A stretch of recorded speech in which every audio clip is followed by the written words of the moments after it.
A patient's perspective helps us build a partnership with them in order to achieve the best possible health outcome.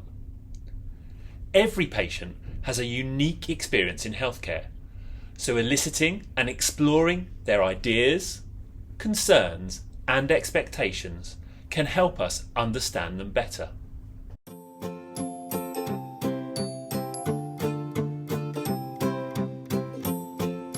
Consultations for Health, helping you progress in communication skills to optimise the care of your patients.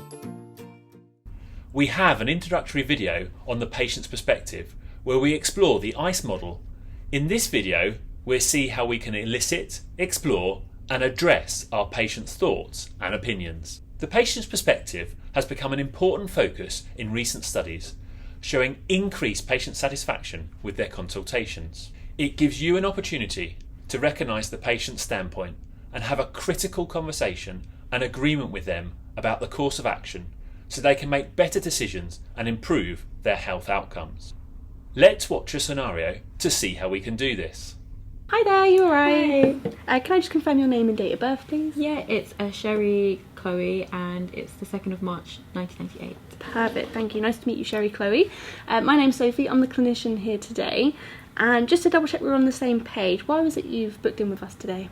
So I was told to book up a 2-week checkup, I think it was, because I started a new medication. Yep, that's absolutely right. So we like to do these checkups, so after about 2 weeks, just to see how you're getting on with the medication, if you've run into any problems, you know, whether things are going good, going bad, you know, just so we can sort of catch up and see how things have been getting on for you. It's also a chance for you to ask us any questions, you know, if you've run into any problems, you can let us know and we can find a way to best support you. Okay. Does that sound alright? Yeah, that sounds great. Yeah, great. So just to start off with then, I'd like to find out sort of how you've been getting on generally, and then in a little bit I'll ask about, you know, the medication a bit more specifically, you know, if you've run into any good things like you know, feeling a bit more better, or if you've run into any problems like maybe side effects, those sorts of things. Okay. Is that okay? Yeah, that sounds great. Great. So let's get started then. So sort of tell me how things have been going for you. So when I had the initial consultation, and they mentioned like in these next couple of weeks I'm not going to notice like big changes, and yeah, like I haven't noticed like a massive change in my mood, but I have noticed like little things like interest in what I used to like. So I started reading again. I've nearly finished a Harry Potter book, which, you know, they're quite big, wow. So I feel really accomplished in terms of that. And I know like it might sound silly, but to me like that's a big thing because I used to love reading. So that's a good thing. Yeah. I've noticed that my sleep isn't that well. I'm not sleeping that well, sorry. And I don't know whether it's directly linked with this medication. Okay. I've never really had an issue with my sleeping beforehand. Okay. So it is, but obviously I don't know Sure. whether it is linked. But yeah. Yeah, that's definitely something to explore. So just sort of summarise what you've said. So you've seen, as you're absolutely right, we don't normally see a big jump in sort of someone's mood, but you're seeing little improvements, and you know, reading a book, like going back to their hobbies that you used to enjoy, you know, that's a good signs that we're going in the right direction. And you've also said that you've experienced sort of sleeplessness, you know, not being able to go to sleep, and you're concerned that might be linked to the medication. Is that right? Yeah, I mean, I'm having to drink a lot more caffeine, and that doesn't really help with anything. Sure. I'm like working a 9 to 5, and that's already stressful, and then not having enough sleep, like 3 hours is maximum. Okay. And it's very intermittent as well. It's just not like just drink coffee is not good for me, but I feel like I need it to survive. So yeah. Okay, well I am sorry to hear that you're not sleeping at the moment. You know, sleep's very important, and as we all know, when we don't have a good night's sleep it just snowballs. It's really quick for it to sort of become a really big factor in our lives. So maybe what we can use this session to do is to get to the bottom of the sleeplessness, you know, what's going on there. Obviously we want to get you to more than 3 hours sleep at night, because, you know, we are aiming for that sort of 7 to 8 hours. So maybe we use this meeting to talk about the medication, how you're taking it, you know, taking it every day, those sorts of things. And then we can also have a talk about maybe your lifestyle. Is anything else changed, you know, that might have caused the sleeplessness that you're experiencing? Okay. Does that sound all right? Yeah, that sounds good. Okay, great. So I'll start with the medication, if that's okay. Just double check how you're taking it, and if you've been taking it every day. So how have you been finding taking the medication?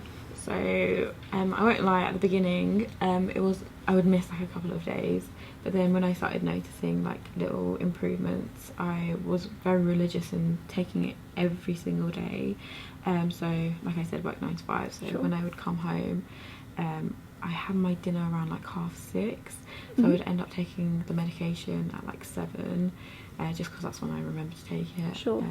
But I have been taking it every single day since like the 5th day, I would say. Okay, great. So at least for the week that's just gone, you've been every day, and you've said around 7 p.m. Yeah, 7 p.m. Okay.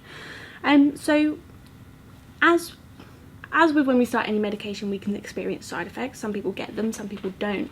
And actually, one of the side effects of medicines like citalopram, so SSRIs we call them, insomnia, sleeplessness can be a side effect of those. Okay. And there are actually some sort of quick, easy fixes that we can do that might prevent you experiencing those side effects. So what I would like to do is talk through maybe some different changes we can talk about. So maybe things like time of day, whether you eat it with food and stuff. Just sort of see how we can keep this citalopram being in your routine, sort of the routine that you've built, but maybe flip it on its head a little bit so that you're not experiencing the side effects as severely. So is it me taking it at night? Like, is that the issue? Yeah, so we normally find that people who do experience the insomnia side effect, if they do then take it at night time, they are going to experience that side effect quite heavily. So if we can flip that to the morning, most people don't sleep during the day, so if you were to experience that side effect, which it sounds like you might be, then you're less likely to experience it, so therefore when it comes to bedtime, you've already taken the medication, so you're not going to experience it. Oh, thank you for explaining that to me. No, you're more than welcome. And it's things like this, it's trial and error. Everyone's different. Some people will have no problems, and some people work night shifts, so they have to take it at certain times. It's just the way things are. But it sounds like that might be the quick fix. Okay. What I would like to still do is just talk about maybe your lifestyle in a little bit more detail, double check that everything is as good as it can be in terms of like sleep hygiene. Is that all right? Yeah, that sounds good. Great. So Sherry, Chloe, it seems like we've talked through quite a lot today, which is good. It's why we have these meetings. Just to double check that I've covered everything and you've sort of understood me, can you just repeat to me sort of the main points that you think you're going to go away and do? So we spoke about changing when I take the medication, so maybe putting my citalopram on my bedside table. When I wake up, I can take it instantly. Also, we spoke about sleep hygiene, was it? Yep. You've given me a leaflet, which is really helpful, thank you. Talking about like how I can improve my sleep and things like sleeping in a cooler temperature. Yep. So it's just a case of just trying it out and seeing if things improve. Yeah, absolutely. It sounds like you've got a good plan, having it beside your bed, and hopefully, we can remember to just sort of flip it on its head. It sounds like you've been taking it okay anyway, sort of remembering daily, so sort of keep that up. And if after we've done this and you've read the leaflet which I've given you, and you're still experiencing the sleeplessness, the insomnia, then come back to us and we'll see what else we can try, whether that we go down the CBT route or whether we go down sort of medications. We can explore that if we need to, but I am confident that just by switching this up, we'll be going in the right direction. Okay, sounds good. Is that all right? Yeah. So, how would you feel about booking a meeting for 2 weeks' time? That would be amazing. Yeah. Thank you so much. You're more than welcome. So that'll give you enough time to trial and error and see what happens. And then hopefully next time I see you, you're going to be feeling a lot less tired and drinking a lot less coffee. Brilliant. Thank you so much. You're very welcome. Take care. You too.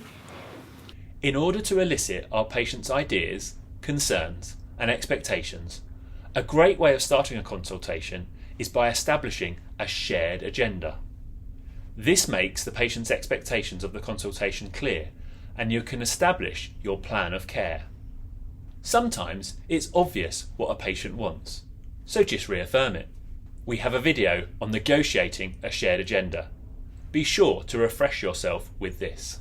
Using open questions allows your patients to express themselves, and naturally their perspective will show. Closed questions can be used to follow on from open questions, and this tunnelling technique can direct the conversation while still gaining insight.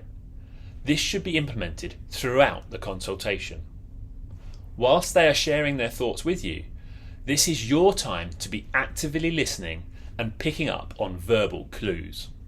You can address their perspective with techniques such as RAV, where you recognise, acknowledge and validate their feelings. This helps you to build rapport with your patient.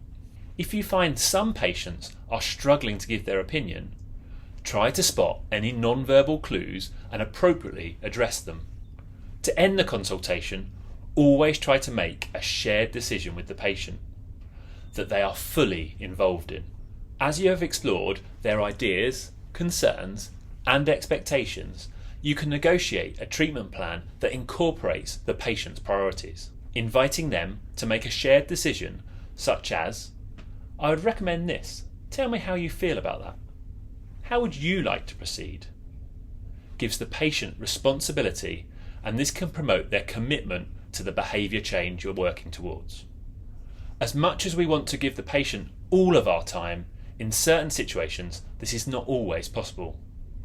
So, if you find yourself having to do a consultation in a shorter period of time, it's important you still gain insights into the patient's perspective by asking some focused, closed questions. How do you feel about the information you've been given? We hope this video has demonstrated the importance of the patient's perspective, giving you advice on how to elicit, explore and address them. We have additional resources in the description below. Be sure to like, comment and subscribe for future videos here at Consultations for Health. Feel free to check out our new TikTok, Instagram and other socials for top tips. Don't forget, keep practicing.